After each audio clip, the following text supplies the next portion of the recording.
Iowa State Cyclones and the Red Raiders of Texas Tech. Alongside former Big East coach Tim Welsh on Playmakers. And Iowa State's George Niang, always fun to watch.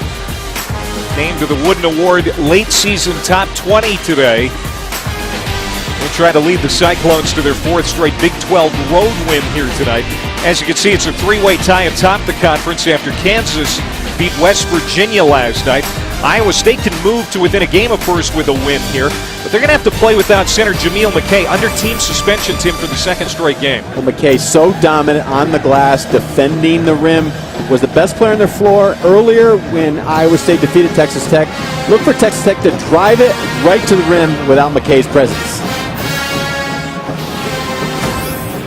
There's Monte Morris, the terrific. Welcome everybody to United Supermarkets Arena here in Lubbock, Texas. Alongside former Big East coach Tim Welsh on Playmakers. And another important game here in the Big 12. Number 14 Iowa State and Texas Tech. It's a three-way tie atop the conference after Kansas beat West Virginia last night.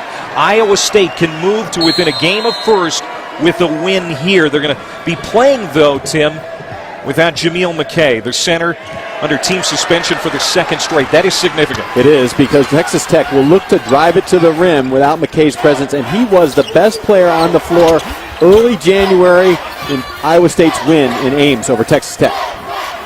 Texas Tech controls the opening tip. And this is Zach Smith going inside, having trouble against that defense. Burton is in there. Deontay Burton in the starting lineup with McKay out. Justin Gray, third straight game in the starting lineup for the Red Raider, and he gets the scoring started. Justin Gray, not a great outside shooter, more of a slasher, but Texas Tech has to give what Iowa State gives them. And the thing about Iowa State, they're going to play off the non-shooters, Gray and Evans. There's Monte Morris attacking, the terrific point guard, one of the best in the country. Abdul Nader penetrates, and that's a good sign for their senior forward. He's coming off a rare scoreless game in his career at Oklahoma State on Saturday. Well, Nader needs to give them at least his 12 per game without the presence of McKay out there on the floor. But the two keys are Morris and Niang. They need to have big nights for Iowa State. This is the sixth game without Lawrence Odiasi for the Red Raiders. He's got a broken foot. So both teams without their big men tonight. 5 on their shot clock. Gray hits a three. Great start for Justin Gray. He's got 6. Goodness. Tubby Smith with the wide eyes said, maybe this is our night. Justin Gray knocking it down early. Actually, he's got 5, as one of them was a long 2-point basket. And there's an Iowa State turnover. They may go back and look at that first one. Not exactly sure whether that was a 3 or 2. We've got a 2 on the screen right now, as that's what it was called. Well, if they probably would have looked at it right there, and there was a dead ball on that turnover with the offensive foul. I'm pretty sure that was a 2 by Gray, but our crack staff and officials tonight, I'm sure we'll get it right. Matthew Temple playing with goggles here tonight for Texas Tech. Injured his eye in the first half at Texas on Saturday. Took a thumb to the left eye. An ugly injury, busted blood vessels. He's feeling better, looks better too. As Matt Thomas knocks it down, he's been playing great basketball as of late for the Cyclones. It was a tough shot, a contested shot, but that's what Thomas does. He makes tough ones, both from the wing and the corner. Iowa State, as you know, they can score in bunches. Jumped out to an 18-point lead in the first meeting between these two teams in Ames. That was in the first 12 minutes. Contact inside. That foul is against Burton, his first. Well, Matt Temple's important, Clay, in the fact that, he's just a big body, and without Lawrence Odiasi, they don't really have a presence in the middle of the floor. So he'll look to screen, he'll bang on the defensive end of the floor. They're not going to look to throw him the ball that much, but it's a credit to him that he's out there on the floor with that injury. Turned over, here comes George Niang. Named to the Wooden late season top 20 earlier today. Feeds Burton. And he's strong off the heel, and skying for the rebound is Keenan Evans. He's been trending up, double figures in 2 of his last 3 games.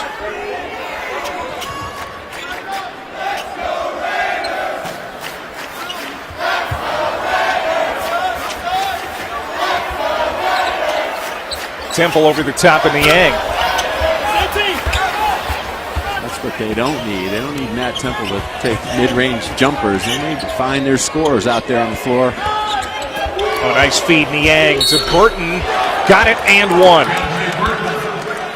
A little fist pump from George Niang. This is what makes Iowa State so difficult to defend. Again, here's what George Niang. He'll get you from the outside as a trailer, point forward.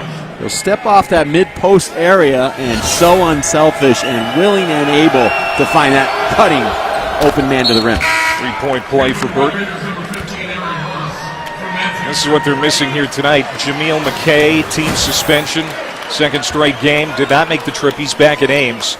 They won at Oklahoma State on Saturday without him. But they struggled for that first half. They had just 3 points against the Cowboys in the first 10 minutes of game. So there was an adjustment period without Jameel McKay. There was an adjustment period on both ends of the floor, and it will continue tonight because they are a different-looking team without him. Now, they've got the offensive ability, and they changed their look a little bit with Burton on the floor, but Burton has a lot of skill, but defensively is where they really miss McKay. There's Steve Prohm, first-year head coach of the Cyclones, 41 years old, took over for Fred Hoiberg, who's now in the NBA. He's making a stand, sending a message to McKay and really the rest of the program. Well, Steve's been around. He's been successful. He understands how to build a winning program his way, and it's not just for this season and the wins. He's doing it for the long haul. Gocher feeds Zach Smith. Zach Smith, top shot blocker and rebounder for the Red Raiders. Tubby wants him to be a more consistent scorer. That's the way to do it. Running the floor, and he had a good game in Ames against George Niang. Niang's got to run the floor with him. Nader for 3. Got it. Good start for Abdul Nader. Northern Illinois transfer, and it's 10-7 Cyclones. He's only made 24 threes on the season, but Abdul Nader is a sneaky scorer. He can get it going.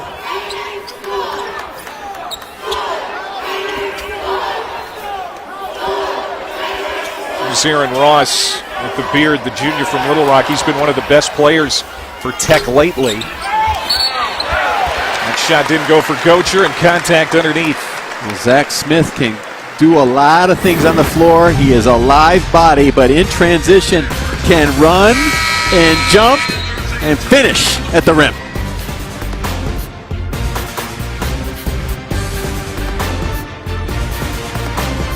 ESPN's exclusive presentation of college basketball is brought to you by Phillips 66, proud sponsor of Big 12 basketball, Mazda, driving matters, and Dr. Scholl's custom fit orthotic inserts.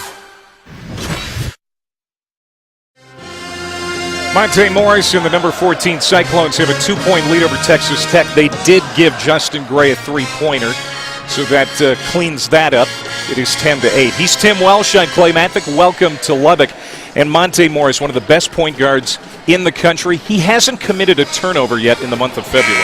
39 assists, 3 turnovers in his last 5 games. I mean, that is unbelievable. Talking about a coach coming in his first year, giving his keys to the car to the manager, to the coach on the floor. And this guy is in every way, does everything just about right for Iowa State. I mean, you can run a lot of different things. Of course, he's got George Niang next to him, but we talked to him today and said, well, tell us your mindset about the no turnovers, never turning over. I mean, nobody ever wants to turn over, but you must have a special theory in your head. He said, I take care of the ball like it was my mama's purse. So, that was a classic, and I said, well, we have to use that one because you are a special point guard. He was in a great mood at shoot-around this morning. He's only 9 points shy of 1,000 for his Iowa State career. May get that here tonight. He's also looking for that milestone. There's Aaron Ross for Tech. A little bit short.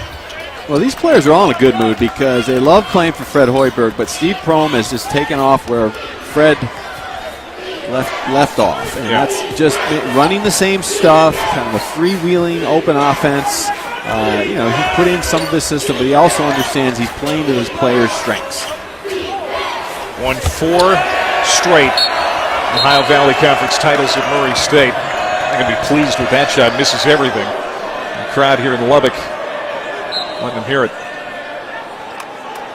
And now George working on his shoe. Well, both teams doing a pretty good job of getting up on the perimeter into the shooters. Iowa State getting into Todrick Gocher, and Texas Tech making Matt Thomas really work on the three-point line.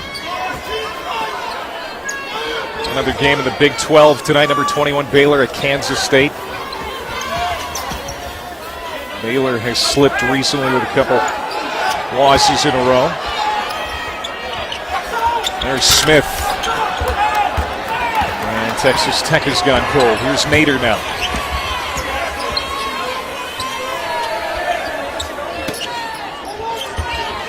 Niang backing in. Throws it up with the right hand. Nothing for George Niang yet.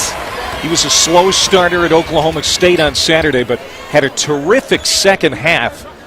Finished with 18. Well, that was a good move by Texas Tech not to trap George Niang. He's such a efficient passer down in the low box. Just play him one-on-one, wall up in the lane. There's Devontae Williams, the leading scorer for Texas Tech. Third game coming off the bench. Tubby's trying to light a spark under him. He missed that shot. Nader spinning in the lane. Pretty left hand and one. Well, at times you forget about Abdul Nader with Monte Morris, Matt Thomas, George Niang, Deontay Burton, and then when they have Jameel McKay. But Abdul Nader at times can be an excellent scorer. And this is how you get on the Wooden Watch. You're able to do a lot of different things. And the NBA doesn't work out for the big guy one day. He can retire to the Globetrotters. I get another special trick of George Niang. And an empty possession. It's going to go back to Iowa State. Monte Morris just made a terrific play. The quick hands and the presence of mind to throw the ball right off the leg of the Texas Tech defender as he was going out of bounds. He just as cool as you want out there, and just amazing some of the numbers when you look at it. You know, career 5-to-1 assist to turnover ratio. And he's played 5 career games against so-called Press Virginia. 39 assists, 2 turnovers. Oh, it's amazing. You were talking about his mama's purse. His mom dealing with the water situation in Flint, Michigan, his hometown.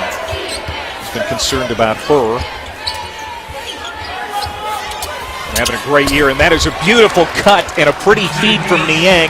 Morris with his first 2. Well, that's why you have to be careful of sending a second defender at Niang, but that time was just they turned their heads, and a good recognition by Morris to cut to the basket, the old school, give and go. Lead is 6 for Iowa State, their biggest lead. They're on a 7-0 run.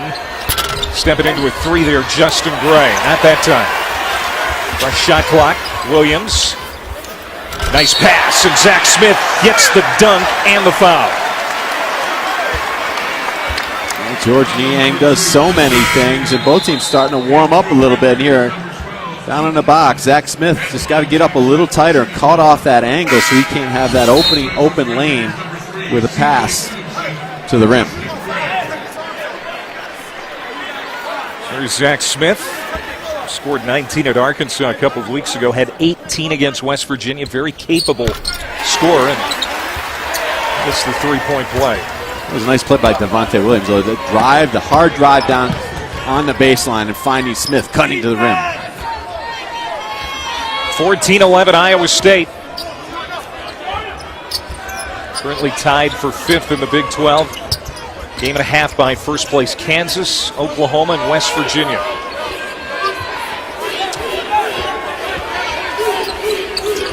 Nader to Niang. The passing has been excellent for Iowa State here in the early going. On point. Everyone talks about Monte Morris and George Niang, but Abdul Nader lighting it up early with his own scoring, but now playing a little point forward at the top.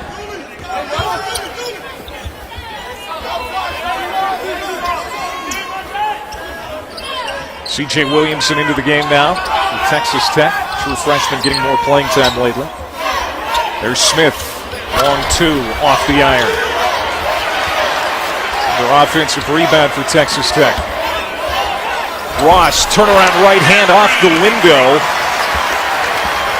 He went from being a glue guy to double figures in 7 of his last 8. He has really played well lately. Tubby Smith just needs him to play a little bit better defense. Both teams looking to play a little feisty.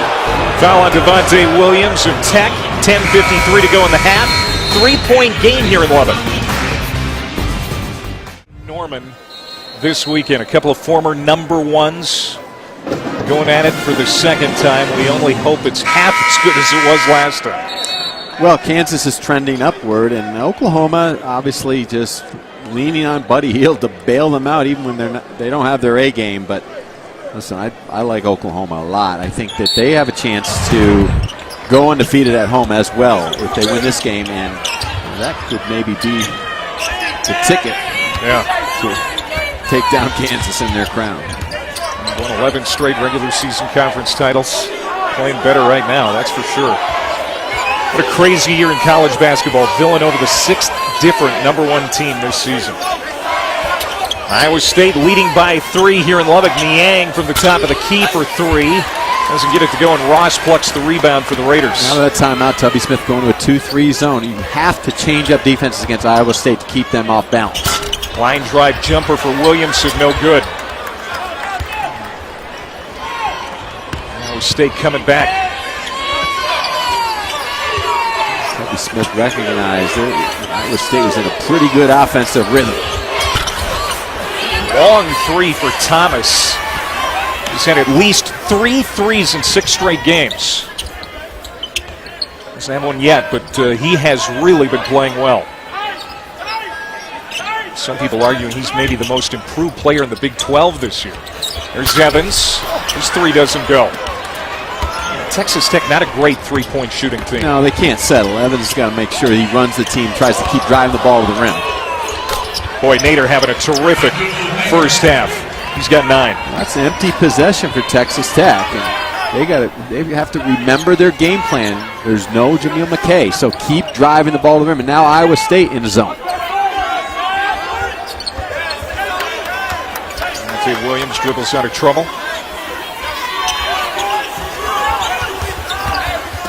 Nice pass from Williams to Temple.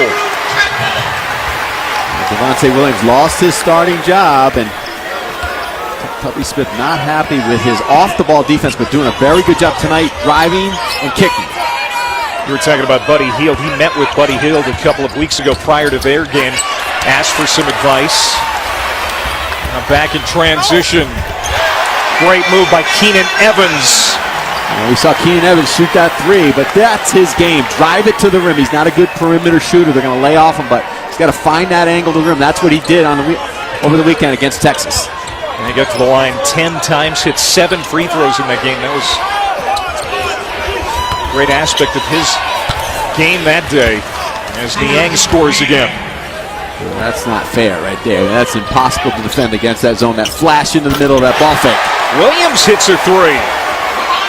Devontae Williams showing great energy and smart decision-making tonight coming in off the bench. Actually, a long 2 for Devontae Williams, so the Red Raiders pull within 1.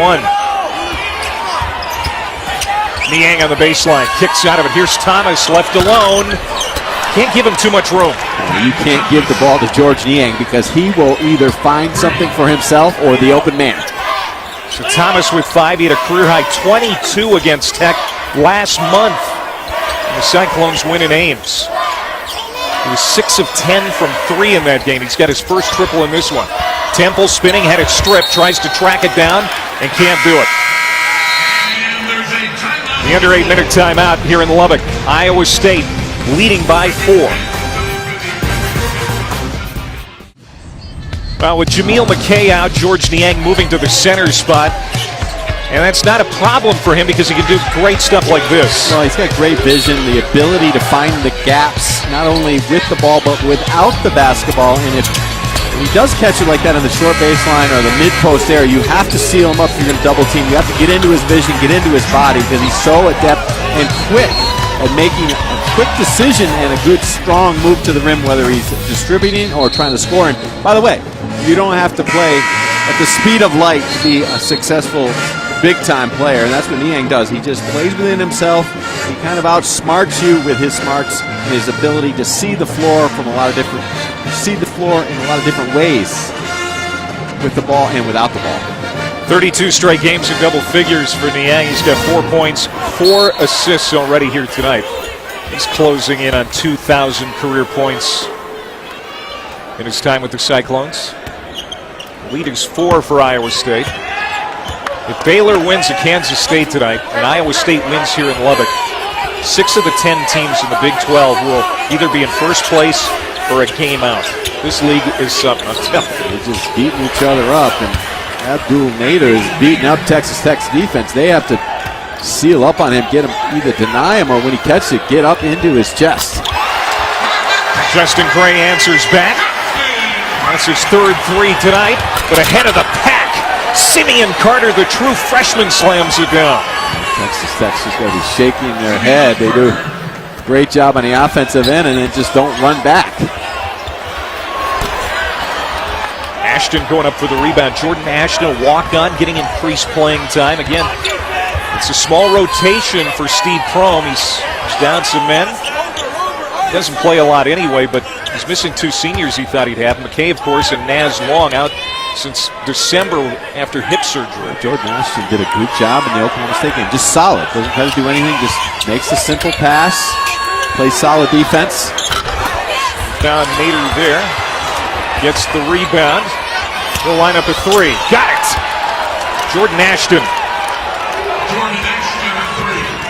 Started Mount Pleasant High School in Iowa. Now making a name for himself.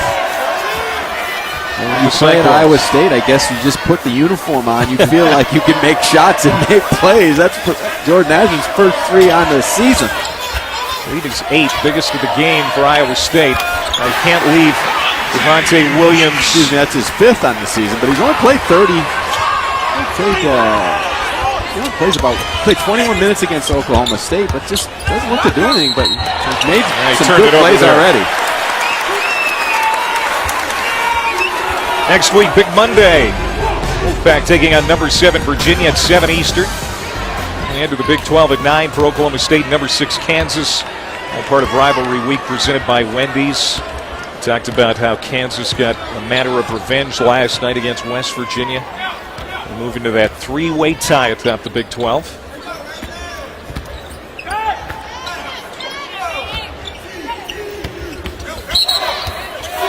And Williams is fouled.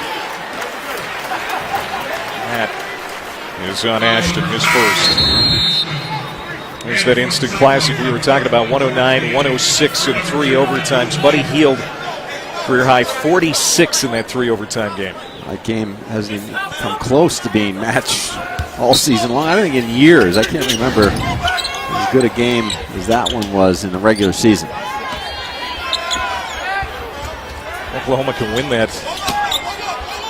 They're going to have the inside track to the Big 12 regular season title. And if Kansas wins it, they will. Devontae Williams ate his energy bar before he came tonight. He is playing with a lot of fire. Simeon Carter again, didn't get the roll that time. The product of West Charlotte High School.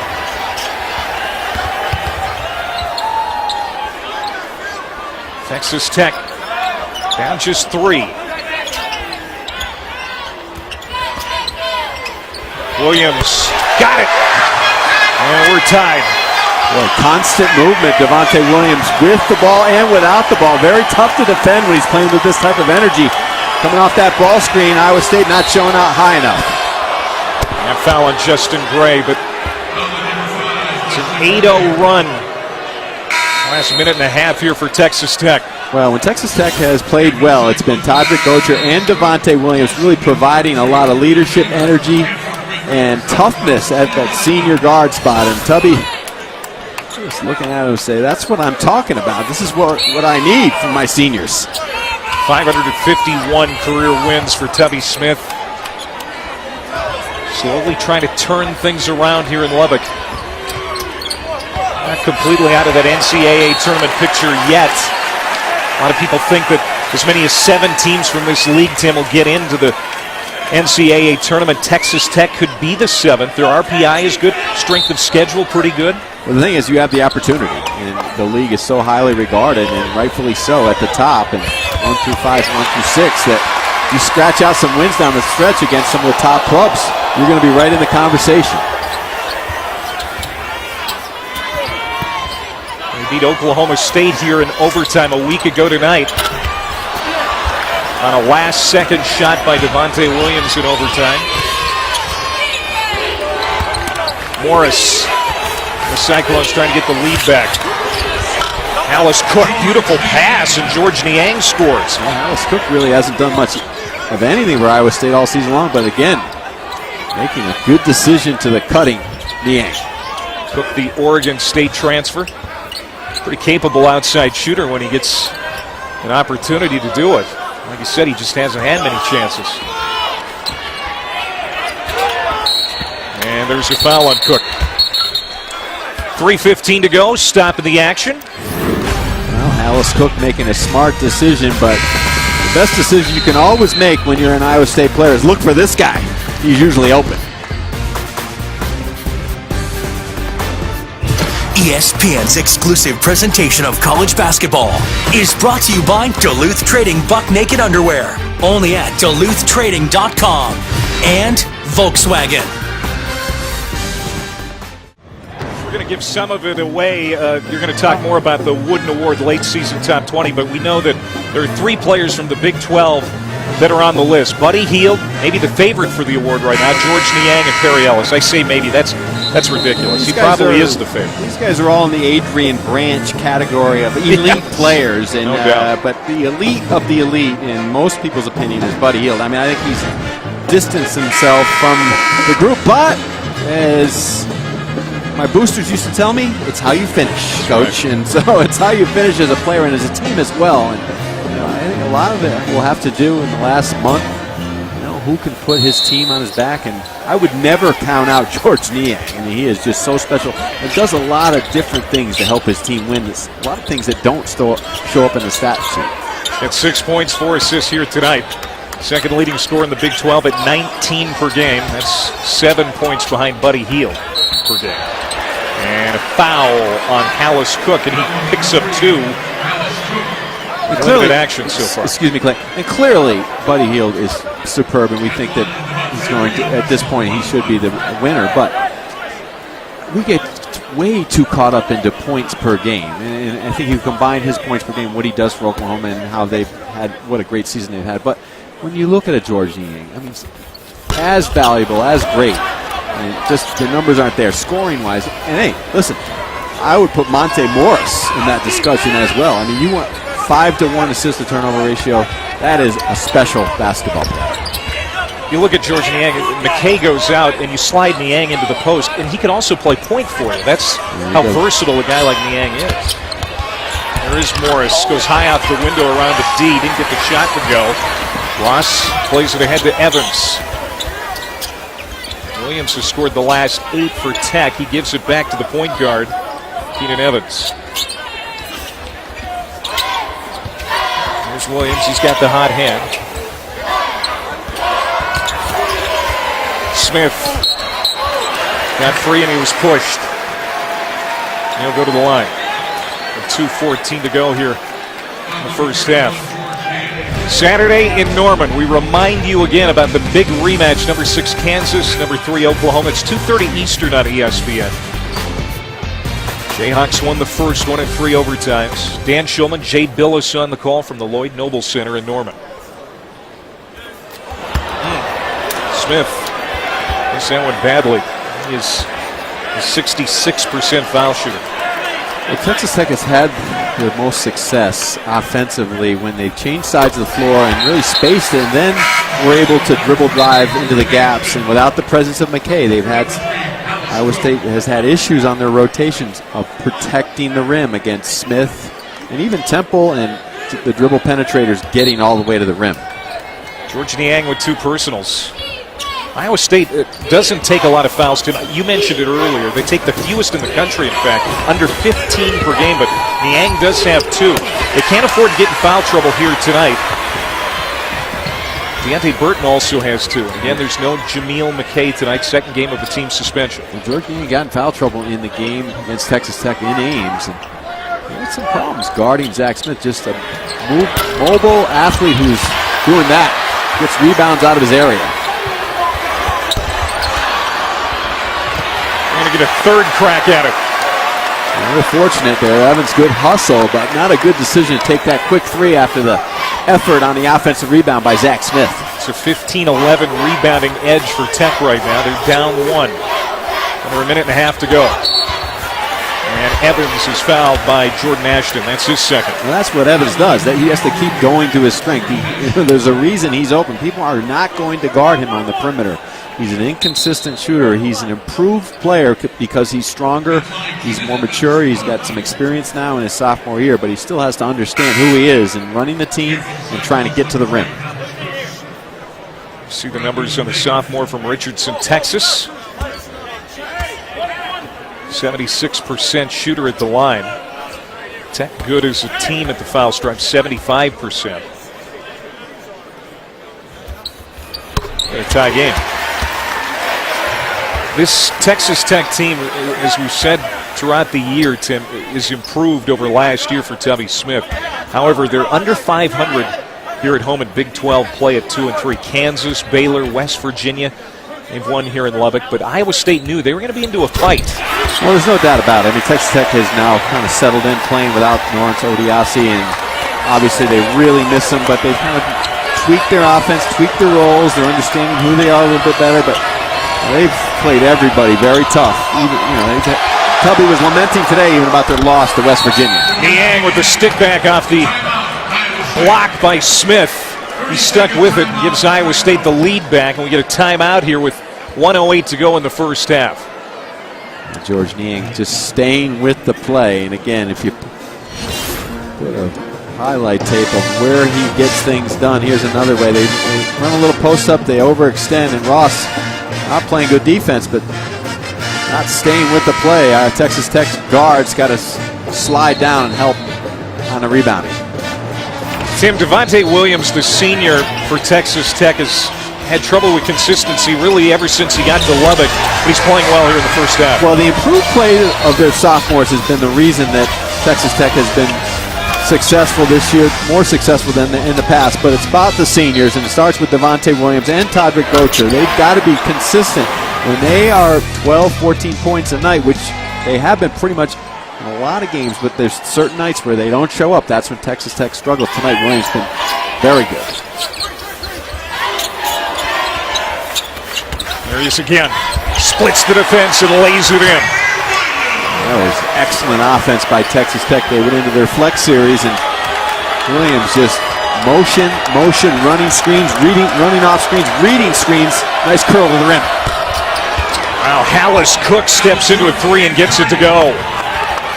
And Iowa State goes back in front by 2. 3-second difference between game clock and shot clock. Hallis Cook and Simeon Carter giving Steve Prohm some quality minutes off the bench with that short bench.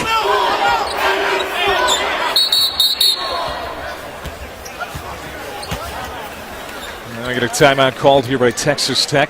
16.5 to go. Iowa State will be home against Texas on Saturday night. Game on ESPN. McKay is likely to be back for that one. Texas playing at a high level right now. Almost won in Norman on Monday. You look at what Iowa State has here the next couple of weeks. They have a trip to Waco. They also have to go to West Virginia. Interesting though, the Hilton Magic. It's still there. It's still special, but they beat Kansas. They beat Oklahoma at home, but they lose to Baylor for the second straight year and lose to West Virginia. And I think a point to be made. People are talking about the experience in this league. I think it's more difficult to win at home at times because of all the experience, because these teams have all been through the wars over the 3 or 4 years. It's just such a veteran conference. But Steve Prohm still talking today about his loss to West Virginia when they were up 5 late. Williams again. He's got 14 points. The game is tied at the buzzer. Doesn't go for Morris. And Texas Tech, which last beat a ranked team last January, and of course it was number 9 Iowa State, has the number 14 team in the country in a tie game at the half. Now Anish and Adrian with the ESPNU halftime report. We got a game here in Lubbock, Texas. We're tied at 37 as we get ready for the start of the second half alongside Tim Welsh. I'm Playmakers. And Tim, a lot on the line for both of these teams here tonight. A win for Iowa State. They pull within a game of first place in the Big 12. And Joe Lenardi just recently posted that if Texas Tech wins here tonight, they'll move to that next 4-out category. So a lot to play for these two. Well, obviously Texas Tech has the opportunity, and tonight is an opportunity. They came ready to play, and Devontae Williams has been in a big-time slump as of late, but tonight he came out of the locker room, came off the bench, ready to go for Tubby Smith. And this is what he needs to do for Tubby. He can create a lot of things. He makes good plays with and without the basketball. He's got the quick trigger, but he is moving in sync tonight. And on the other end of the floor, this guy moves in just beautiful motion. He plays that piano out there on the floor like a soft song, but all of a sudden you fall asleep on him, and he makes you pay because he can do a lot of different things from a lot of spots on the floor as a passer, as a scorer, a distributor, a leader, a point forward. But tonight, most of his stuff has been done right around the basket because he's playing that 5 spot. It's such a tough matchup because he knows how to use ball fakes, how to spread the defense, and then cut into open areas. You see George Niang's shot chart. 8 points, 4 assists, 4 rebounds. Very complete game again for George Niang so far. Williams, 14 points off the bench, 6 of 7 shooting. He just ran to the locker room, though, for Texas Tech, and we're not sure exactly why. Hopefully that's nothing significant for the Red Raiders. And Burton scores. He got into early foul trouble in this game for Iowa State. Spent a lot of that first half on the bench. It's on Temple, his first. Both teams played a very good first half. When you look at the shooting percentages, 64% Iowa State, Texas Tech up near 50. Not a lot of turnovers, not a lot of fouls. Rebounds were pretty even. And Texas Tech just has to stay with their game plan offensively, which is space the floor, reverse it, get some movement with the ball, without the ball, and then attack the middle of the floor. Try to get Niang in foul trouble. The good news for Texas Tech is Devontae Williams is back on the bench. Gray, who had a great first half, 3 threes in the first 20 minutes, hits that long 2. He's in double figures now with 11. And that's excellent offense. Changing sides of the floor with good ball movement and excellent spacing. Iowa State trying to win its 4th straight Big 12 road game for the first time in 15 years. It's going to stay with Iowa State. Burton picks himself up off the deck. Texas Tech just spaces the floor. They take their time. They change sides of the floor. They've got some movement on the inside and on the outside. And just a little cross screen at the foul line. And Burton doing the dirty work inside here early on in the second half. He really has stepped up his game. 11 points, 4 steals in Oklahoma State on Saturday.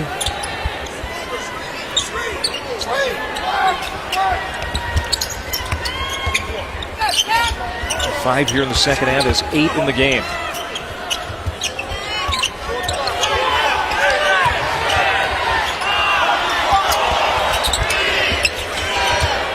Gocher. Temple gets the rebound. Doesn't get it to go. Smith will try and stick it back, and he has it stripped. Stay with the Red Raiders. Good effort by Temple. He gets it that close to the rim. He's got to jam it home. There's Matthew Temple heading out. He's recruited from the campus rec league. Won a couple of fraternity titles, but really no significant basketball success until Tubby Smith said, yeah, you can play for me. You got to go scout the fraternity finals sometimes, looking, especially if you're 6'11". A shot out there. Temple's made the most of it. Gocher's having an off night. Came out of a slump a week ago with 18 against Oklahoma State. Points here so far. And Nader rolling to the hoop, scores with the left hand. He's got 13 in this one. Well, that's good offense by Iowa State, and that's what they do. They kind of lull you to sleep and with good movement and then cuts off that high post. Gocher 6 of 10 from 3 the last 2 games. Ross. That's his first 3. Now, that's not recognition of the scouting report. Deontay Burton, you've got to get up into Aaron Ross's grill on the catch. Wide open is Nader. Bang, hits it. Abdul Nader, his second 3. Well, when you put it down Iowa State's throat, you better run back and be ready to challenge, because they're coming right back at you. Back up to a 5-point lead. Their biggest lead in the first half was 8. Trying to create some spaces. Keenan Evans doesn't get to the hoop. You were talking about him getting to the rim. That's his best asset. Made it work there, though, on the baseline. A little runner. That's a developing shot for Evans. He couldn't make that a year ago because he wasn't strong enough to finish it against good defense. But both teams really in a free-flowing offensive mindset. Iowa State have their hands full here tonight on the road. Morris found a seam. Doesn't get it to go, but there's Niang right on the spot. Oh, and a little chuckle by George Niang. He said, thanks for the opportunity. Morris broke down the defense. The backside coverage wasn't there on the rebound. And he gets the steal, too. Ahead for Morris. Morris, great patience. And went right around Smith. Patience and poise and the ability to say, I'm not missing 2 of these in a row. George Niang, his 33rd straight game of double-figure scoring. Nader almost had a steal there again. Lead up to 7 now for Iowa State. Under 16 to go here in the half.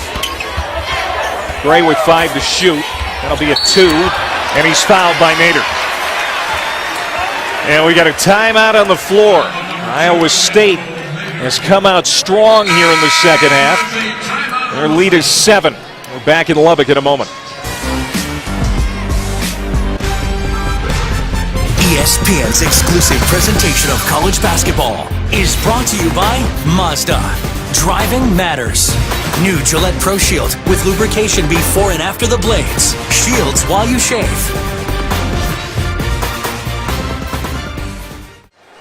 Abdul Nader with 16 points to lead everybody tonight, Tim. Well, another veteran on Iowa State who can make plays in a lot of different ways. You think of Iowa State and Morris and Niang and Thomas out there, and sometimes Burton, but forget about this guy. He can make plays from a lot of spots, and tonight has been very good with the quick decisions, the ability to take what the defense gives him, taking the ball to the rack, and also pulling up on that mid-range shot.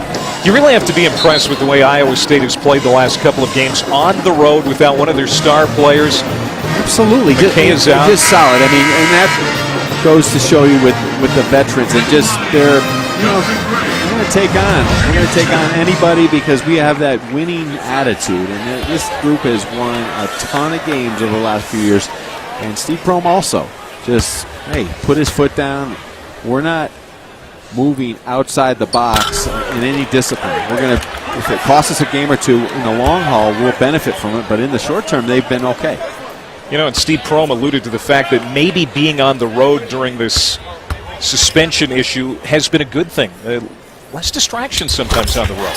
Absolutely. You become tight. You're tight as a group. And, when you see your first-year coach step up and suspend a big-time key player, it's automatic respect for him and what he's trying to accomplish.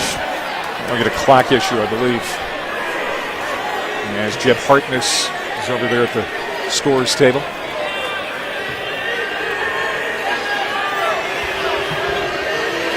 Because even though Steve Prohm has immediate respect from the Iowa State people and the players and the people around the program from what he's done at Murray State, and everyone said he was the perfect hire, you're still on trial when you're replacing Fred Hoiberg.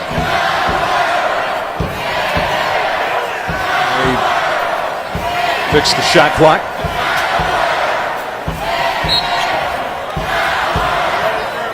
Shot clock never got underway. Now we're back to action. 6-point lead for Iowa State, ranked number 14 in the country. Joe Lenardi right now has Iowa State as a 4 seed or higher. That would probably take a hit in the loss here at Lubbock tonight. Monte Morris for 3. Well, again, George Niang making that play. I thought he got fouled on the drive, but as he was falling out of bounds, again, made a special play, finding the open man in the corner, Morris. He's limping, but appears he's going to stay in the game and walk it off. You see Smith gets right into his body and fouls him clearly, and the official not looking at the play, but Morris made the most out of it. 10 points, 5 rebounds, 6 assists for Niang. And how about Burton with the quick moves on the steal? And he takes it right to the rack. It's blocked out of bounds. Deontay Burton had 4 steals at Oklahoma State. He's nimble there to pick up that one. Well, Texas Tech's got a little bit away from their game plan. They've got Devontae Williams back in now to try to get them going, get them going to the rim, but just kind of passing the ball around the perimeter, and Iowa State getting up in the passing lanes. Burton has been a nice addition. Like McKay, a Marquette transfer, making a second straight start. Evans going to be called for that foul. That's his first. That's what George Niang does. He gets you off balance. He's so good moving without the ball, reading screens. Just takes it. A little push off there. I'm not sure that was that was the proper call. Niang got away with one there. Knocked Evans down with a forearm.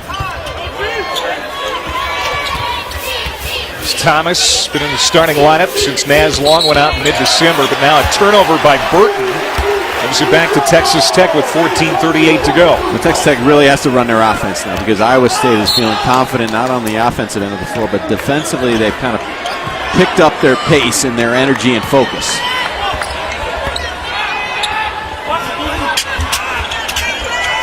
Justin Gray flashed there. They didn't find him, but there's Ross who finds an opening for a shot and hits. For the first time in a while, they penetrated the defense with a pass and good cuts off that down screen.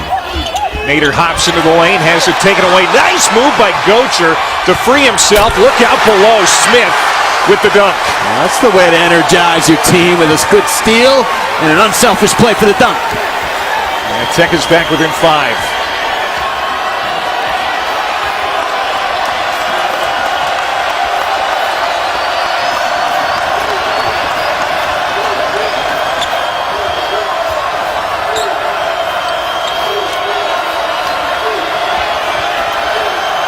Morris with 5 to shoot. Niang for 3. It's going to stay with Iowa State. Devontae Williams and Todrick Gocher, they are the keys to Texas Tech and how far they go this season. And when they play with energy and toughness, Texas Tech is very tough. Gocher could have been in free flight. Shows his unselfishness. Doesn't have any points tonight. It would have been 2 easy ones, but he gave it up to Smith to get the crowd into it. Absolutely. And just one of those guys, though, that can be quiet for a while, then get it going. Here comes Gray. Justin Gray, 5 in the second half. He's having a nice night.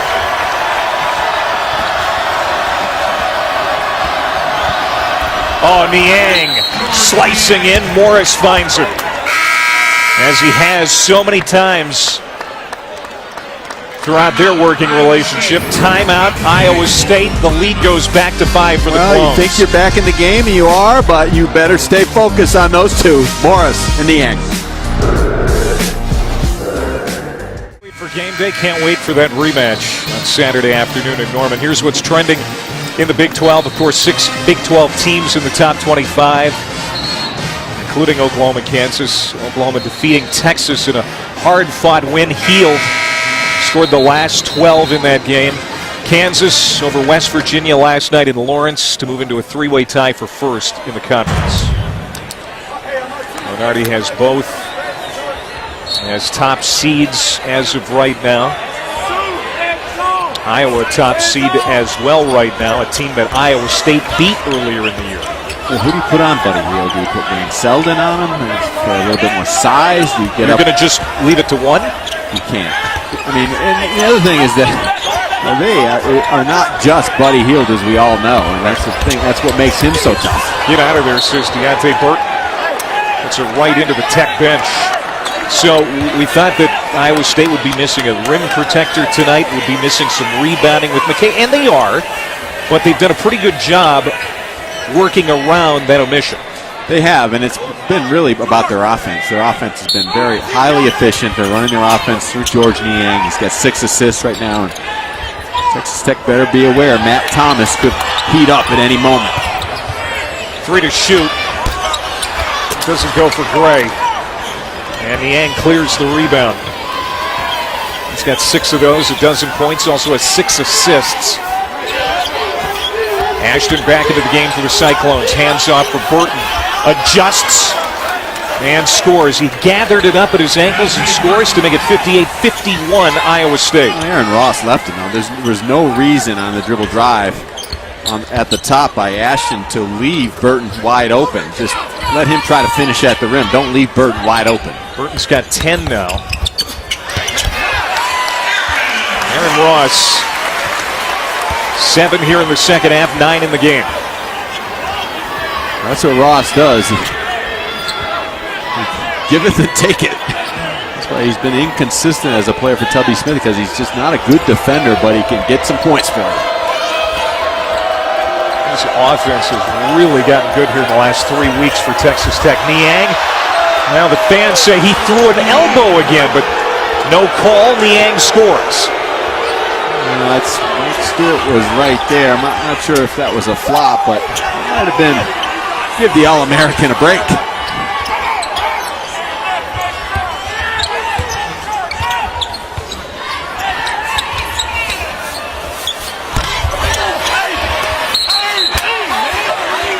There's a holding call against Iowa State.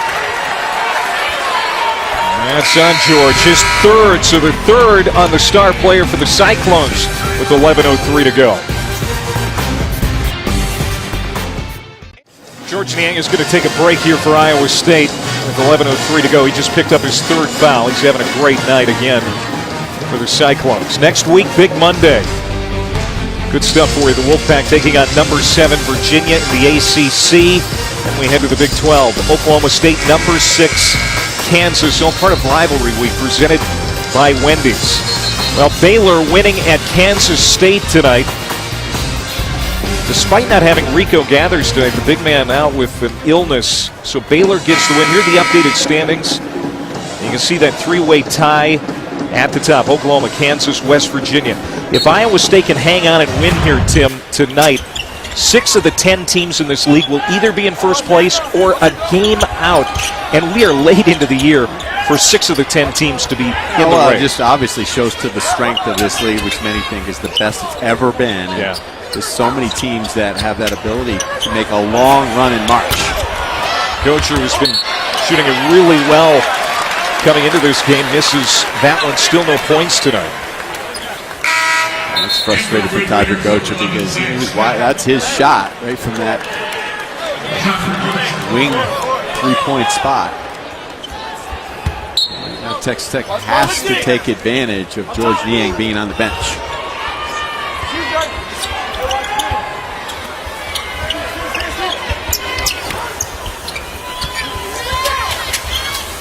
Williams driving. Nader. For a clean block? No. It's going to be a foul against Abdul Nader. His 3rd, so now Nader and Niang with 3. Well, this is what Texas Tech game plan has been all night, especially with Devontae Williams in the game. And looked like a clean block to me.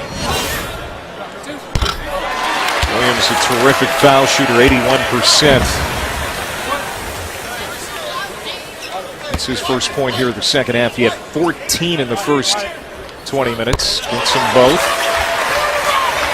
And Texas Tech keeping it close, 60-55 here with 10.5 to go. This is a good move by Tubby Smith. Put some pressure on Iowa State. See how they react with George Niang on the bench.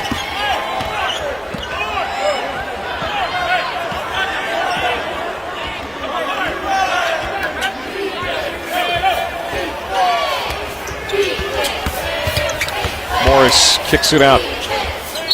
Justin trying to dump it inside to Burton. It's kicked by Williams. Side out here for the Cyclones, 15 to shoot. Not only pressure-wise, but in the lane and on the glass, Texas Tech has to take advantage. I mean, Iowa State is very small right now out on the floor.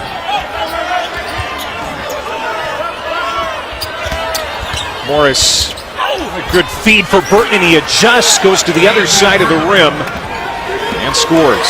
Again, Texas Tech over-helping on the dribble drive penetration by Monte Morris. Thomas, it's a strong rebound for the shooter. Morris drops it to the trailer, Nader, but he's blocked by Gray. And they're going to get a foul here on Texas Tech. Wait, Justin Gray thought he had a clean block, but he's called for his third foul. Well, one thing you know with George Niang on the bench, this man right here is going to make all the playmaker plays. He's going to make the right decisions. And here, again, Aaron Ross over-helping, just stepping way up to Morris, leaving his man wide open and no rotation on the backside. Swings out for Nader. He's got another one. Excuse me, Clay. Just because a penetrator drives into the lane doesn't give you a license just to leave your man and run at the dribbler freely and kind of wildly. Monte Morris was kind of guarded. He had a little bit of an angle, but you don't leave your man until he gets all the way to the rim, because you're in no man's land when you just leave your man like that. And then Iowa State's so spread out on the backside that it's hard for Texas Tech to rotate down and recover. But that's what Morris does to you. He gets in your head. And he never, ever, rarely makes a mistake. Smith skips it out for Williams.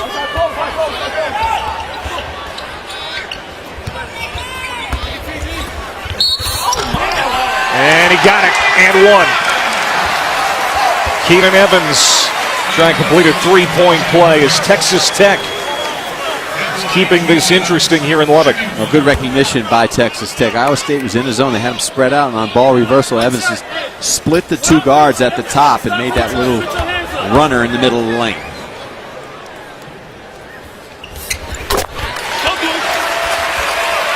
Back to a 5-point difference. Thomas. Down the perimeter, here's Nader hopping in the lane. Got it to go. Kind of a thud off the back iron, and it falls down for Abdul Nader. Yeah, he's got such a soft touch and that ability to make plays in the middle of the floor. Nader with 19 in this game. What a lob from Morris to Burton. That is the 6th assist tonight for Monte Morris. We talk about the great point guards in the country, and rarely is Monte Morris in the discussion for the top 2 or 3, but if I had a draft today, I'd pick that man to run my club. 30-second time. Look at this. This is just on point. Absolutely knows where he wants to put the ball and just delivers it perfectly to the rim. 7 points, 6 assists for Morris. And Burton playing well, too, for Iowa State. He's got 14 points. Steve Prohm was saying, you know, with McKay out, the obvious choice to pick up the minutes is Burton. But I've really been looking for an excuse to give him more playing time anyway, because when he's out there, he's very productive. He is, and he plays a lot bigger than his size. He's only 6'4", but he's got a lot of strength, and he can do different things. He can play on that baseline. He can make shots from the outside, and just when you start focusing on Abdul Nader, a guy that's hurting you, Burton finishes in the lane. Ross for 3. Now Aaron Ross, his second 3. Texas Tech hanging around as we go under 8.5 to play. Morris attacks. He's bumped, throws it up, doesn't get the shot, but he'll be on the line as Ross commits his second foul. This is, again, what Monte Morris does. After a made three-pointer, they just rush the ball up the court, and Texas Tech does not do a good job of picking him up early and forcing him to the sideline. He just creates getting into the middle of the floor. Morris to shoot, too. If he makes them both, he'll hit 1,000 points for his Iowa State career. That's what I do to people. See that? Big jinx. jinx him all you want. One thing you can't jinx him on is to turn it over. He won't turn it over. He hasn't done that yet tonight. No. He hasn't turned it over in the month of February. Nor does he come out of the game. Yeah, he played all 40 for the 5th time Saturday. Let me just tell you, he's not coming out tonight I don't either. think so. Lead is 7 for the Cyclones, just over 8 to go. Trying to get their 4th straight Big 12 road win. They haven't done that in 15 years, win 4 straight conference games on the road. Ohio State was in the zone in the last possession, didn't play it well, but now back to the man. Now Keenan Evans, very good-looking sophomore. He is just getting better as the year goes on, and Texas Tech back within 4. Morris looked to the bench and said, wait a minute, Coach, you said he couldn't shoot. He's knocking him down tonight. He's in double figures. Iowa State has made their last 6 field goal attempts. Burton trying to keep the streak alive, and he does. Well, that's why Burton is so good. Right from that high post area, just a little crossover and just goes to his left. You get you leaning one direction, finds an angle back the other way. And Williams attacks, draws the contact, and a whistle and a timeout with 7:18 to go here in Lubbock. It's been an entertaining game so far. The lead for the Clones is 6, but Tech playing well. Gets a big road win in Manhattan. All right, Anish, thank you very much. Clay Mathick, Tim Welsh back here in Lubbock. How about Baylor? No Rico gathers. They still out-rebound Kansas State by 12 and win it by 10. And Monte Morris, you talked about him at the top of the broadcast. He hasn't disappointed tonight.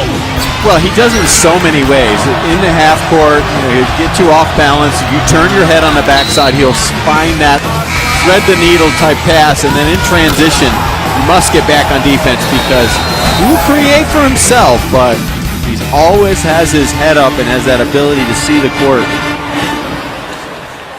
Monte Morris is that you must make him finish, and he will finish, but don't help too early because he will find that open man, and Iowa State is very in tune to what he does. So when they start to slide, he starts to dribble penetrate into the gaps, his teammates will slide into that open area. Niang back into the game for Steve Prohm. He's got 3 fouls. Oh, there's a whistle. Is that against George? No. It's on Jordan Ashton, but that is number 4 on him. Texas Tech looked like they were a little tight in their flex offense, but the officials starting to tighten up some of the calls. Nader also playing with 3 for the Cyclones.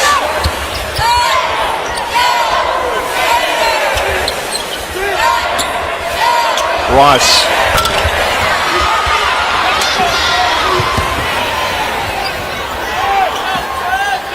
One thing about Texas Tech, they're running their flex offense. They're getting some open jumpers, but with George Niang in a little bit of foul trouble, they need to space it and drive it to the rim. See if there's any resistance by Niang.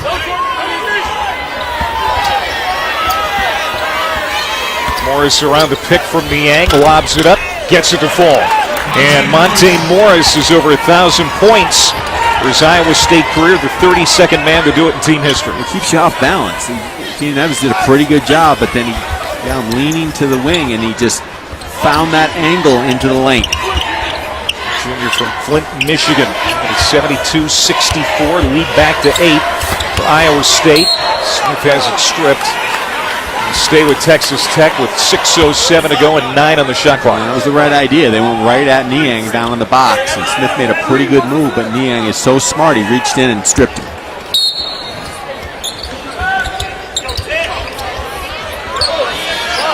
Better hurry up. Get it off. 5-second call, and Iowa State will have it back. Just make Tubby shake his head.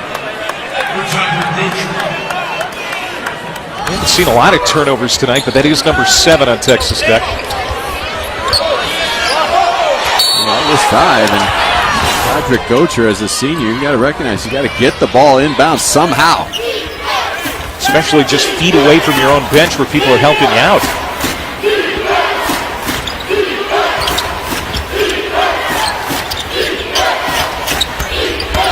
Mater swatted out of there by Smith. Leader in block shots for Texas Tech. Evans off balance, got it to go. What a great play by Devontae Williams after Smith's block. Burton throws it up wildly. Now here comes Texas Tech. Down by 6. Ross wide open.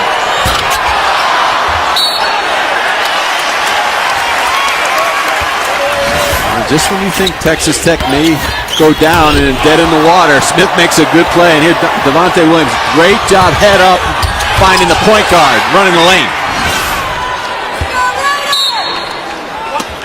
Williams has played inspired ball here tonight. Maybe Tubby's finally starting to get through to his senior. He's played excellent. A lot of energy, a lot of focus on both ends of the floor. He's created offensively. He's leading Texas Tech with 16, one of 4 in double figures tonight for the Red Raiders. So has 4 assists. Ross was trying to post up there around Burton. Finally gets free. Got it and one. Great effort by Aaron Ross. Now Texas Tech went into their power game, and Aaron Ross did a good job. They're going to a little high-low look. He did a good job sealing off.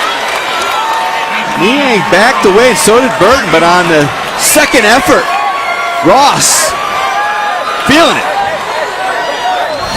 And that's a 4th on Abdul Nader.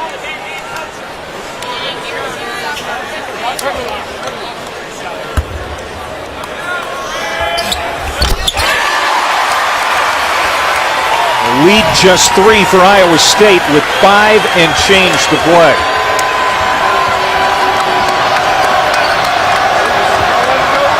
Iowa State's, let's see if they can get Matt Thomas going. And give Texas Tech credit, they have not left Matt Thomas at all. They've stuck strong to him, but then again, there's Montaigne Morris. Montaigne Morris.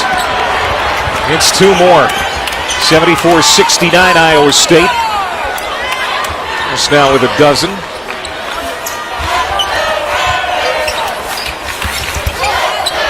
Ross, a 3 again. How about that home court bounce? Texas Tech's got their offensive mojo cooking, but they have not found an answer how to stop Montaigne Morris. Niang with the shot fake. Takes it in and he's fouled. Crowd wanted to travel, didn't get it. And Tech doing a real good job of mixing up their game on the offensive end of the floor. They went to their power game for a few possessions, and then Evans, a little bit of a dribble drive, and get sucked in the middle of this defense. And Ross, that's what he does. He'll post you up, but also he can step back out. Ross has 3 of the team's 9 3-pointers tonight. Great work by Burton to shake free underneath. That's just awful defense by Texas Tech. Just a simple up screen from the box to the elbow, and Ross just got buried on the back screen. No communication or switch by Texas Tech. You mentioned it's a trade-off. Ross's offense is terrific, but his defense at times really needs some improvement. He's got to understand. He's got to step away from Burton a little and fight through that screen or get a little help.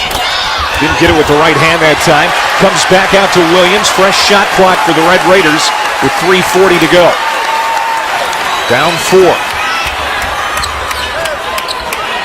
Crowd hoping they can storm the floor as they did last January when they upset then number 9 Iowa State. And a foul. That goes against Aaron Ross, his 3rd. Timeout on the floor, 3:30 to go. 4-point game in Lubbock. ESPN's exclusive presentation of college basketball is brought to you by Phillips 66, proud sponsor of Big 12 basketball, Samuel Adams, for the love of beer, and Volkswagen. 3:30 to go here in Lubbock. Texas Tech trying to upset their first top 25 team since they beat Iowa State last year in this building, last January the 24th. Devontae Williams had a good night that night, too, at 22. Gocher added 17. The Red Raiders hit 11 from outside the arc. And the bench was outstanding. 30 points 78-73 the final. They stormed the floor here at United Supermarkets Arena. And Iowa State has had all they can handle here from this Red Raiders group tonight. Ross, 16 points this half. It hasn't been a great scoring night for Gocher. He's been good with the assists, though, however. He has 7 of those. Well, Texas Tech has done a good job offensively. They only average 68 points a game in conference, 72 already. The problem has been on the defensive end of the floor. This Monte Morris has just had his way with whether it's in transition or in the half court. Iowa State, they're just thinking, however we get the win here tonight without Jameel McKay, I don't care how it's done, a terrific victory if they can get out of here with a W. Good job by Tubby Smith mixing it up again. They showed man early, and then on the first pass to the wing, they went zone. Ashton for 3. That's a win for Texas Tech, making Ashton the offensive go-to guy. He had that 3 in the first half, nothing since.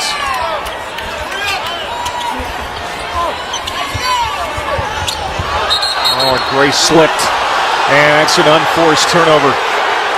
Texas Tech, an unfortunate slip there by the sophomore from Tampa, Justin Gray. That's just a bad decision, though, by Todrick Gocher. You have to read the defense. You just can't look at your offensive teammate. Justin Gray was not open, and even if he does catch the ball, he's 30 feet from the basket. You can't do anything with it. Just hold on to it. Make sure you make that exact sure pass. And playing that play on Gocher.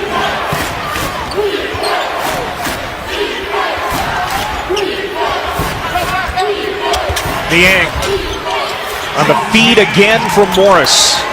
And it's 78-72 Cyclones. He's just so smart, moving without the ball, finding that open vacuum, whether it's in the center, middle part of the zone, or behind the defense on the baseline.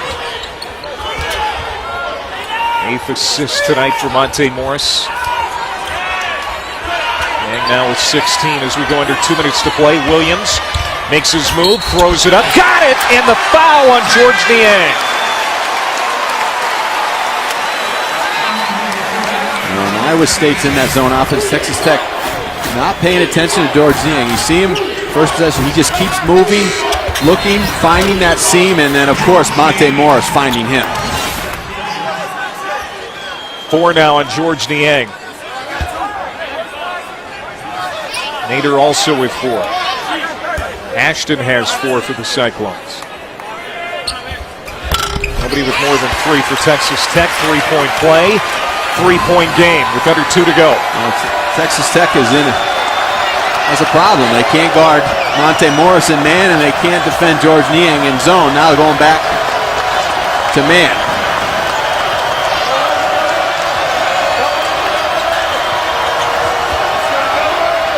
Niang sets the pick.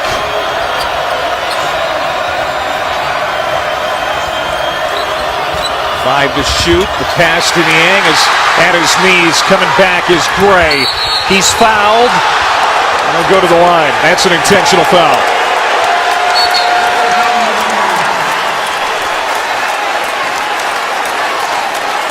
That's 5 on Nader. I believe it's on Nader.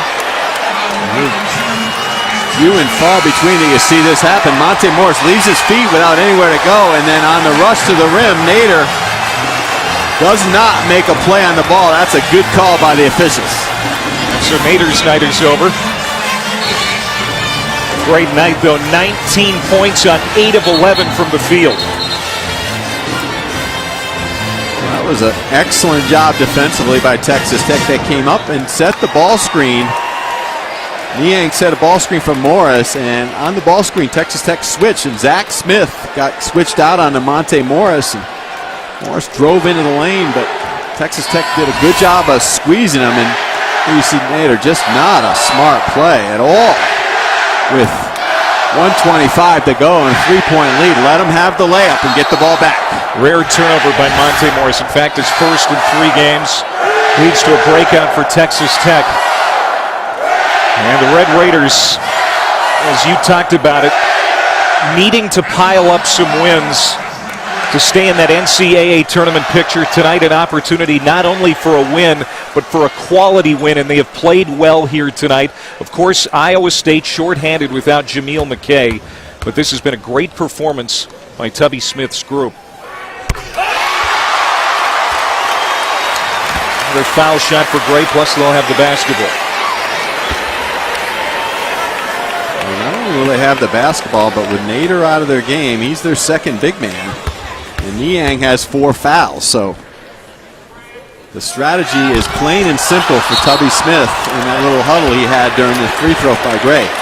Get the ball inside, whether it's a post-up or on ball reversal, try to drive into the gap or see if Niang reacts, and then maybe a kick out to Ross for a 3.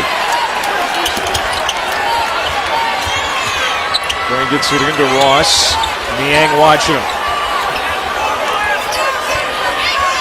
Williams. Pass to Smith, and he's fouled. He'll be on the line.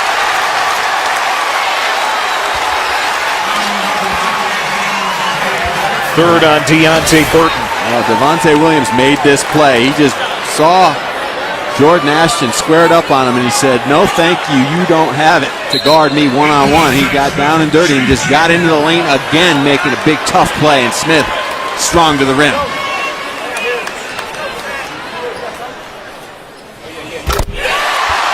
This is the Devontae Williams we saw, Tim, when he was at his best during the non-conference season and at some points early on during Big 12 play. Absolutely, and just in a dreadful slump, lost his starting spot.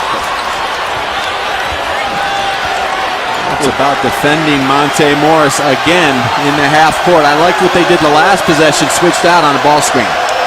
Tech can't tie it up at the line. 1-point lead for Iowa State. We go under a minute. And a holding call. And that's on Williams. And Iowa State will shoot the 1-and-1. Kansas, Oklahoma, the rematch, Saturday, 2:30 Eastern on ESPN. Last time they went to 3 overtimes. We'll see what happens this time around. We'll be in Norman. We'll be there. Game day and the game. Doesn't go for Niang. Chance to take the lead for the Red Raiders. Timeout, Tubby Smith and Texas Tech. As they have 1 remaining, Iowa State with 2 left. You talk to Tubby Smith, Tim, and he will say, we have had a lot of close losses this year. We've lost to Baylor, West Virginia.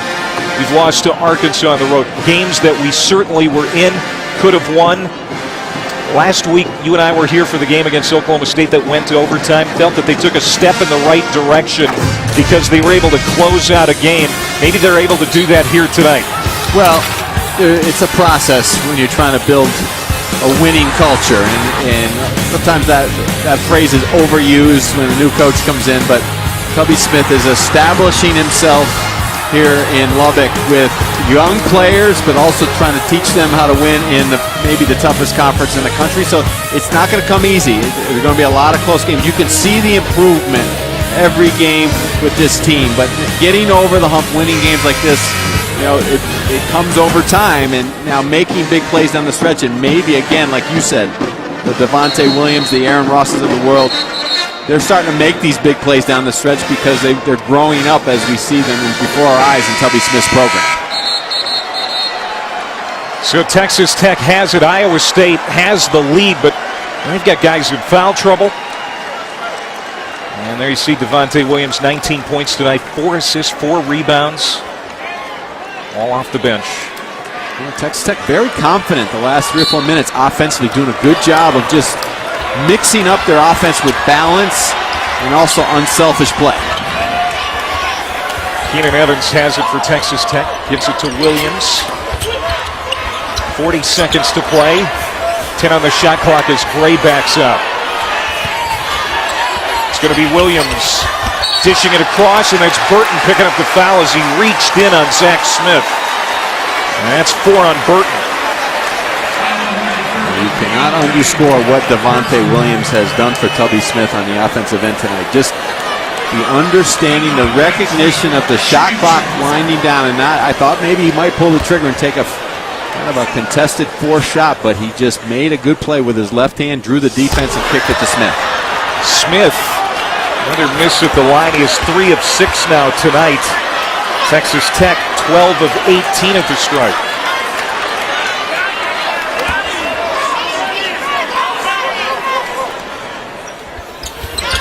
We're tied. A little under 3-second difference between the game clock and the shot clock.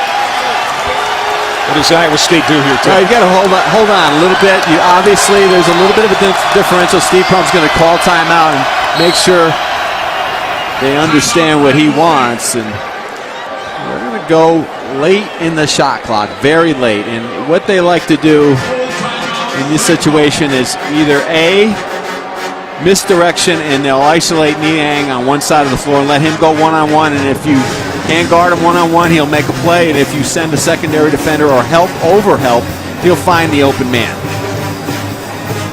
George Niang, Iowa State, tied with Texas Tech here at 78. With 24 seconds left. Again, no Jameel McKay tonight. Iowa State, though, with 4 guys in double figures in scoring. Done a pretty good job on the boards. They've done a great job scoring in the paint here tonight. Well, they have, and we talk about what's Iowa State going to do. I think even more importantly, what's Texas Tech going to do? If I'm Texas Tech, they have 2 of the better offensive players that you will see in college basketball, Monte Morris and George Niang. I would not let this clock wind down and let them make a play at the end of the clock and only have 3 or 4 seconds to go to tie the game. I'd maybe try to run a little trap at them, gamble a little bit, maybe send a quick double and see how they react. So out of the timeout, each team with 1 remaining. It'll be Thomas to inbound it on the side for the Cyclones. Williams to guard him. And he gets it to Morris quickly. Monte will be patient. It's going to be a high ball screen, Niang and Morris. Pick your poison. What you do, Texas Tech is going to have to switch out. Monte Morris, the long shot doesn't go. Gray has it. And try and get a shot off. Smith, it'll count if it goes. It doesn't. And we're going to overtime.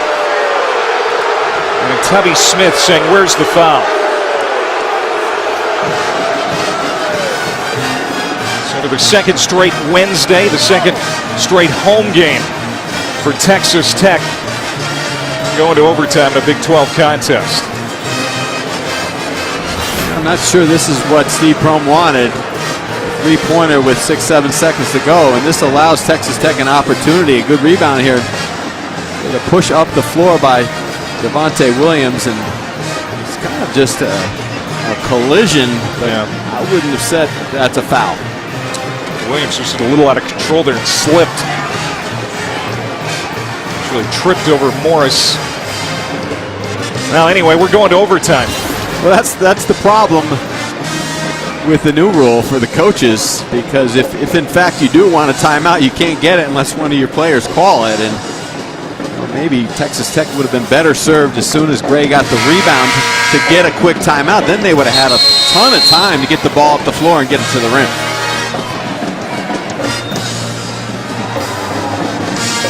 Iowa State with a win and within a game of first place in the Big 12, and win their 4th straight on the road in league play. Very hard to do in this conference. Going to have to do it in overtime. Texas Tech trying to get their 4th conference win and stay in the NCAA tournament hunt. Well, Texas Tech played very good defense on the last possession. Monte Morris kind of took what the Texas Tech gave them, but I also give Iowa State a ton of credit. Off the miss, they got back and they stopped the ball. A lot of times in that situation, you'll see the defense just run back and let the offense get all the way to the rim, but they did a good job of just stopping the ball right at midcourt. The last 4 games for Texas Tech have gone to overtime. They start this overtime with the basketball. And Iowa State has Deontay Burton and George Niang in foul trouble. They each have 4. Nader already out of this game for the Cyclones. Little chess match. Steve Brome going to the zone, trying to protect Niang.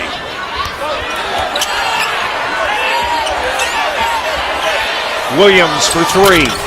Off the lip, Niang gets the rebound. See, Texas Tech can't forget how they got here, mixing and matching their defense. Even though Iowa State's in the zone, they still need to go inside and see if Niang will defend. There's a lot of time left now with 4 fouls.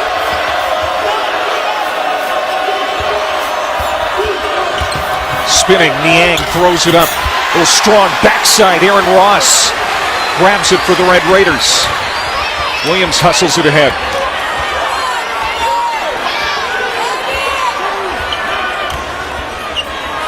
19 points for Williams tonight. Working into the corner, back out for the senior. 10 to shoot. Ross for 3. No, Gray skied in there, tried to tip it back out for Texas Tech, but it gets to Morris.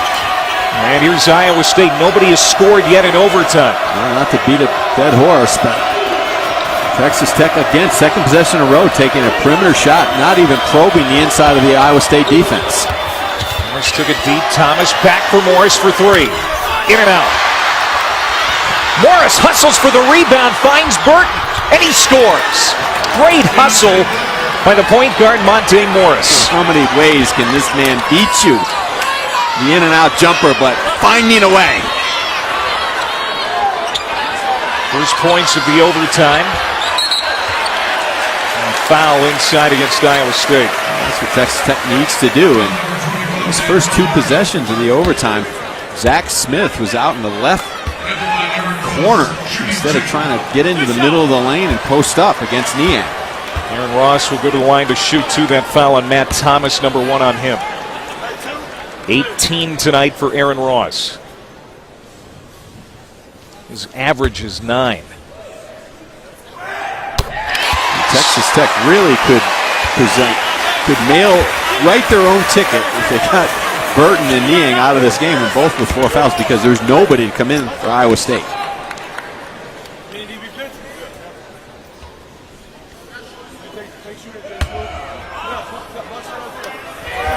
Ross, 18 points in the second half and overtime.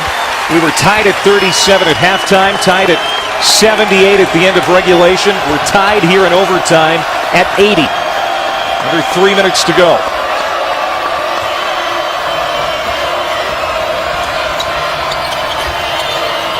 Looking inside, he's going to pull up. Is that a wasted possession? It was pretty good defense by Texas Tech. They played the pick and roll with Niang and Morris well. I mean, Burton can knock that shot down. I thought that was good offense. Again, look how spread out Texas Tech is offensively. They have no one in the lane. Smith is trying to work himself free behind Niang. Williams is going to settle for a long 3. Off the mark, Thomas clears it. Here comes Morris in transition. Nobody slowed him down. It's blocked at the rim by Williams, who got up to get a piece. And Gray tracks it down to keep it in bounds. That was awful close to goaltending. Steve Brome was not happy. Williams is 6'4" backcourt player, but he blocked that like a postman. Texas Tech is getting absolutely zero movement on the interior of this Iowa State zone, and now Iowa State back to the man.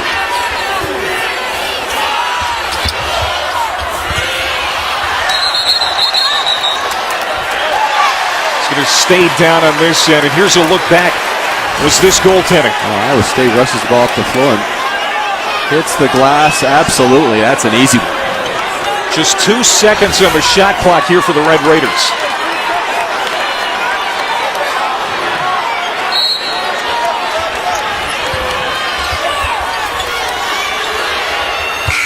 Keenan Evans got it!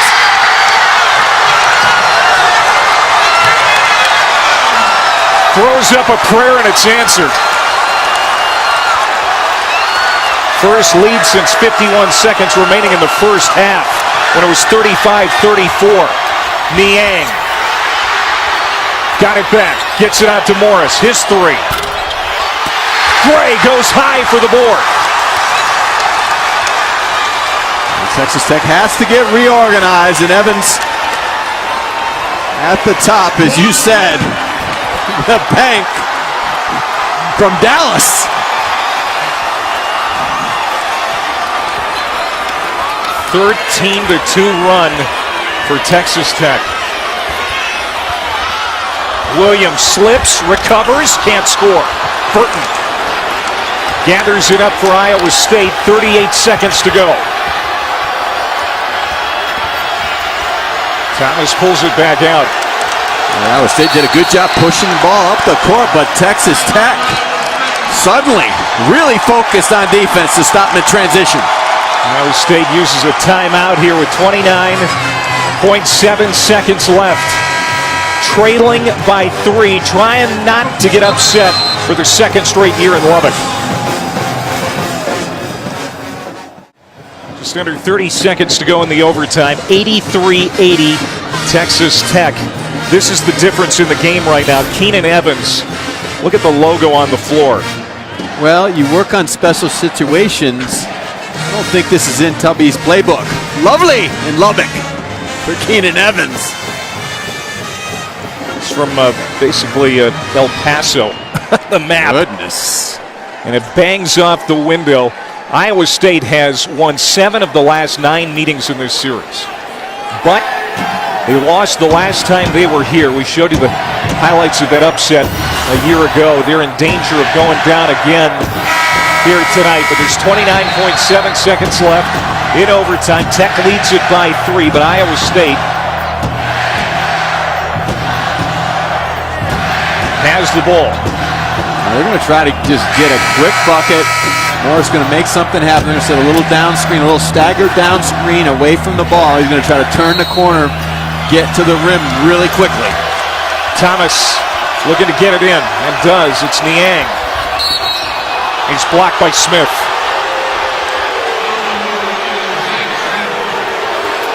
And George Niang will go to the foul line. And that's what George Niang does. He just, if he gets just even the smallest angle, finds a way to get into your body and draw the foul.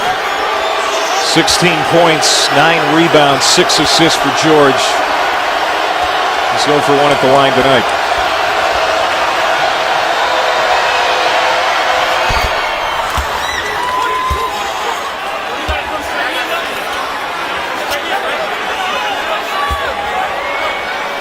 After this, what does Iowa State do? Well, they're going to get up in their pressure because Texas Tech at times this year has shown that they've struggled against the press and hold on to wins late. They had the lead late at Arkansas. They had the lead late here against West Virginia. So nothing's in their pocket. Tubby's going to drop his best press offense here. So I think Steve Prohm's going to give his press a chance to maybe slap one press on, maybe a second one, then they have to look to foul. Here's a look at the updated Big 12 standings. Baylor winning tonight at Kansas State to pull within a game of first place. That's held down by 3 teams right now: Oklahoma, Kansas, and West Virginia. Of course, Kansas and Oklahoma meet this Saturday in Norman. And Iowa State trying to join a 3-way tie for what would be 4th place with Baylor and Texas. But they're down a point here with 27.8 seconds to go. Texas Tech has a couple of timeouts remaining. Iowa State is out of timeouts now. Tubby Smith's got all his ball handlers in the game. He's got Zach Smith out of the game, who struggled at the free throw line, and Justin Gray, reliable inbounds passer. He got the floor spread.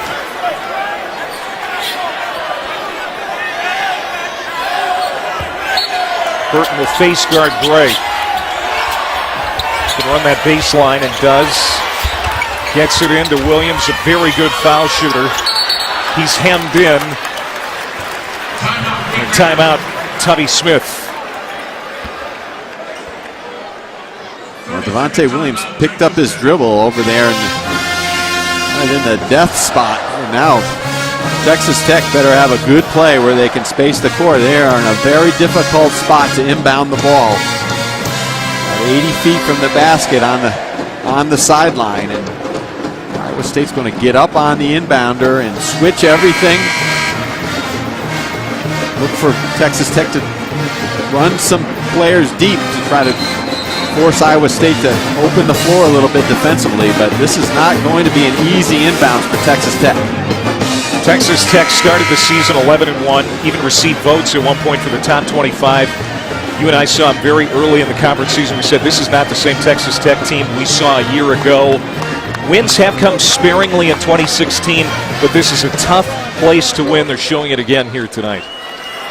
Evans and Williams are in the middle of the floor. They're going to send one long and probably flash Gocher back to the ball from the half-court area.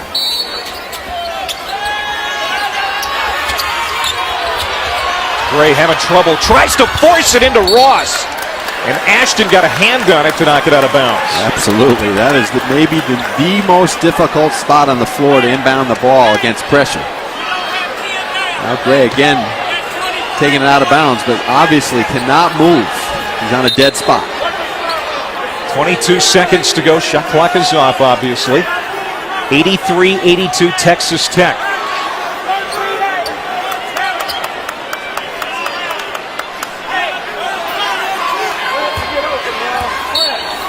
Gray again.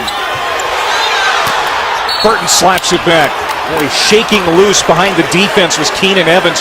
You heard the crowd get loud as they saw him get open too, but wasn't Justin Gray able to see him. Yeah, but he's got to be wide open. He was a little bit open, but not open enough to gamble with a 1-point lead. I mean, you have to remember, there's a lot of air that comes underneath the basketball from that spot to the other end of the floor, and you've got to have a big space between your man, between the offensive player and the defender. Now they're going to look at the clock.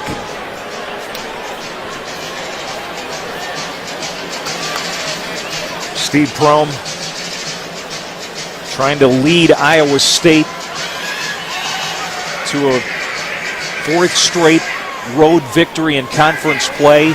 Second straight without his starting center, Jameel McKay, who's back in Ames, serving the second game of a team suspension. It's expected he'll be back for the home game against Texas on Saturday night. Prohm has been steadfast in his decision, saying, you know, what I'm doing is for the long-term benefit of this program. A lot of coaches might not do what he has done. And if they can get out of here with a win here tonight, he probably made the right decision. Well, Steve Prohm did what he did because he's the right guy to be the coach at Iowa State. I mean, he's taken over a winning program, not some program trying to cut corners to get to the top. And that's why they hired Steve Prohm. He's going to make all the right decisions on and off the court. But right now, his defense is giving Texas Tech major problems. And Texas Tech has to have some sort of play. I like that they're looking deep, and they're spaced out pretty nicely. But what they have to do is look deep, almost fake it deep, and fake ball side. Maybe have an offensive player come in from the weak side of the floor. Maybe a Gocher fake long and then come back to the ball. And Gray's having a little bit of a problem finding a good passing angle on Burton. And if I'm Tubby, we got to tell him to maybe take a step back. He's up on the end line, and so is Burton. So his pressure on the basketball is bothering his vision. So ball faking, timing, and quick, short pass is so important right now. Mike Stewart, lead official here tonight, and after the official review, going to take off 4/10. We got to get it across by 13.8.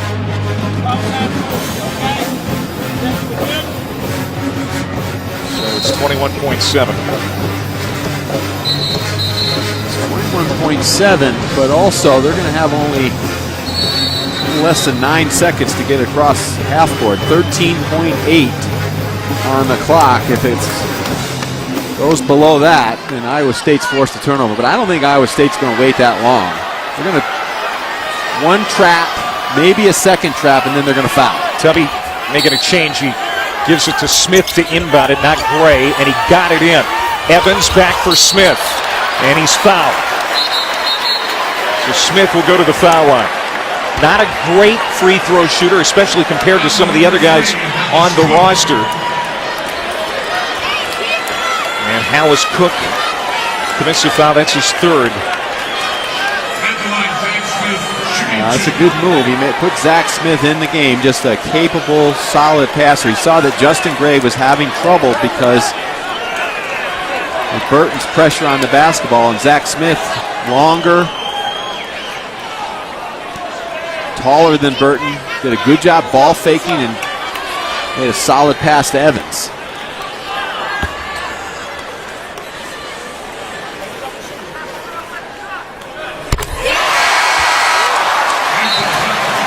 Texas Tech has to have a game plan.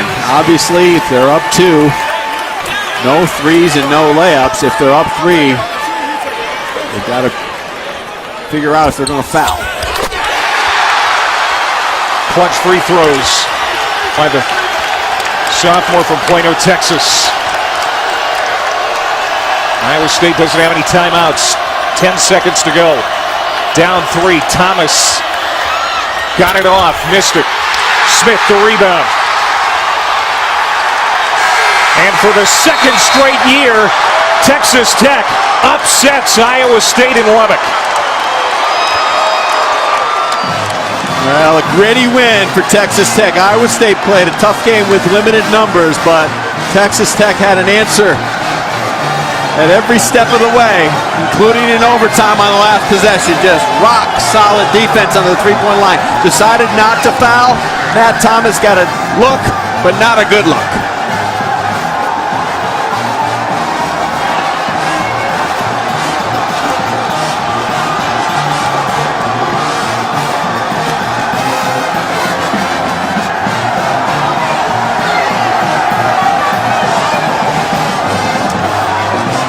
Second win this year for Texas Tech in conference play against a team as currently ranked as Iowa State goes down. Here's another look at the last play. Well, the 3D was called from the bench, which means switch on everything, and Texas Tech did a good job of switching, and Iowa State clock was running out. They got a good look from Thomas, a decent look, not a great one. They didn't let his feet set on the perimeter, and again, on the glass, toughness by Texas Tech. They stormed the floor for the second time in Lubbock against Iowa State last year. Tubby Smith's team beat the number 9 Cyclones. Tonight, they take out number 14 Iowa State, 85-82. They had 5 players in double figures tonight, led by Aaron Ross's 20. They go to 4-7 in the Big 12. And Joe Lunardi said it at halftime that should Texas Tech win here tonight, they would move to the next 4 out on his NCAA tournament projections chart. So Tubby Smith's team stays in the NCAA tournament hunt. Meanwhile, Iowa State falls to 6-5 in conference play. And they're unable to run their Big 12 road winning streak to 4 straight.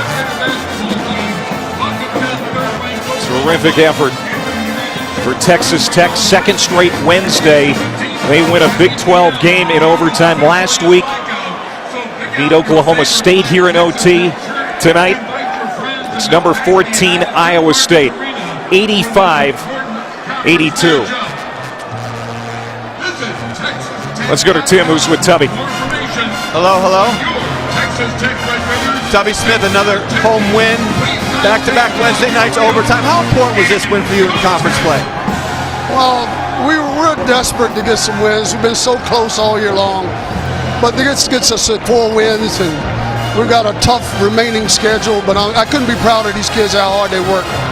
Well, more importantly, against a quality team, Iowa State. What was your game plan coming in to play against Niang and Morris? Well, you know how great they are. And Matt, they've got 5 guys in double figures. So the key was to make them work. We wanted to press them more, but they're so good at getting the ball inbounded and pushing it up the court. We couldn't get in our press and weren't making many shots. But we made some big rebounds and got some big stops to get the win. How important, though, moving forward is this win for your team confidence-wise? Well, this time of the year, you want to be playing better and playing well. It's February. We only have 7 games left in the league play. We've hurt ourselves by losing a lot of home games that we should have pulled out. But I saw something in our kids tonight. But they've been resilient all year long. never quitting, never giving up, and finally something good happened for us. You know, Keenan banks it in from way out there at the buzzer. That helps. You didn't make that call? No. Thanks, Tuffy. Thank you. 85-82 Texas Tech. Celebrating here in Lubbock. Second straight year. They upset Iowa State here at United Supermarkets Arena. It was a hard-fought ball game here in the Big 12. They seem to always be in this conference. 85-82 the final. Coming up next, SEC basketball. LSU taking on South Carolina. For Tim Welsh, I'm Clay Matvick. So long from Lubbock.